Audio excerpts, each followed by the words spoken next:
Lobster rolls. Believe it or not, these things are not that hard to make at home. It's even easier if you decide to skip making any sort of filler and just use 99% lobster tail. No filler might sound expensive, but these 3-ounce lobster tails are only $6 each. The thing to remember with lobster tails is that the price per ounce increases drastically with size. For something like a roll though, where the lobster isn't going to be served whole on your plate, the size of the lobster doesn't really matter. I'm making 3 servings, so I'm using 4 3-ounce tails. I've got my broiler set to high, and I have that running already so that the oven will be warm. I'm crinkling up a sheet of aluminum foil to hold the lobsters in place when I'm ready to put them in the oven. Getting lobsters out of the tail involves a few steps. First, I use a sheet of paper towel to protect my hand while I squeeze the sides of the tail together. This will crack the ribs going along the underside, making it easier to split later on. Next, I am using some sturdy kitchen scissors to cut along the top of the shell. I'm cutting all the way through the last ring until I reach the tail. Some people recommend leaving the last ring intact, but I haven't noticed any benefit to that, and I feel like not cutting the last ring reduces our yield by a decent amount. As I'm cutting the shells, I'm removing any poop shoots that I find. With the shells cut, I pull the body of the tail through the cut so that the tail is resting on top of the shell. Some of the tails cling to the shells a bit. For those pieces, I slide a finger between the shell and the flesh using my nail as a wedge to separate the two pieces. I was a bit put off by the lapsed lobster tail, since the whole tail had this green residue. I'm guessing the lobster wasn't cleaned properly and the tamale or lobster liver got pushed into the tail. Most of it washed away though, and it didn't smell off.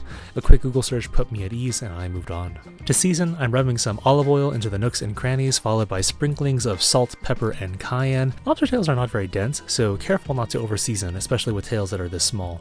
This is going to cook very quickly, so I get my buns started before I put the tails into the oven. I'm melting some butter in a pan with some extra oil, adding enough to make sure that there's a thin layer on the bottom. Traditionally, lobster rolls are made with something called a split top bun, which is toasted on the outside, not the inside. Personally, I like not having greasy fingers when I'm eating a lobster roll, so I'm going to brown the inside of my bun instead. With the butter melted, I put the tails into the center of my oven. These are going under a broiler on high for 5 minutes. I find that is just long enough to get them cooked through without turning rubbery. Back to my buns, I'm using a brioche hot dog bun that I open all the way and toast on the pan. A quick press makes sure that the buns get covered in fat, and I slide them around to get all 3 in. This is on a low heat, but it will only take a couple minutes to brown nicely. On the side, I'm making a quick salad. I decide on a vinaigrette with olive oil and lemon to match the lobster. These greens are getting a bit old, so I take a minute to pick out the good pieces. The timer is up, so I pull the lobsters out and I set the buns aside. I carve the lobsters away from the tails and cut them up into 8 pieces each. These get reserved in a bowl while I work on extracting the last bits of lobster meat from the tails. Each of the 5 tail fins has some extra meat tucked away inside of it, but most of it I find is buried in the middle fin. I crack and fold the fins to pull out as much meat as I can. It's a bit of extra work, but if we don't do this, we're tossing away like 10% of the meat. I'm making a hot lobster roll, which I think is also called a Connecticut roll. So I'm going to toss these pieces back into the pan with a bit of butter and a squirt of lemon. I give these a quick stir. The goal isn't to cook them, but to get them coated in the butter and lemon juice. Normally, I would add a bit of dill here, but I didn't realize the fresh dill I had gone bad already. I used the 30 seconds that they're in the pan to toss the salad. I didn't make a lot of dressing, but a little goes a long way, and you can see how the greens are nice and shiny now. With the lobster done, I portion them into the buns, breaking up any pieces which are stuck together.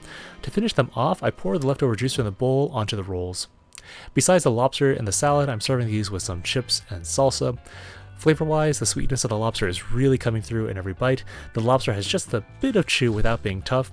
I use relatively little butter, but the amount that I use works very well here with the cayenne and the lemon. All told, I spent about $25 for the 4 lobster tails, plus a few bucks for the brioche buns.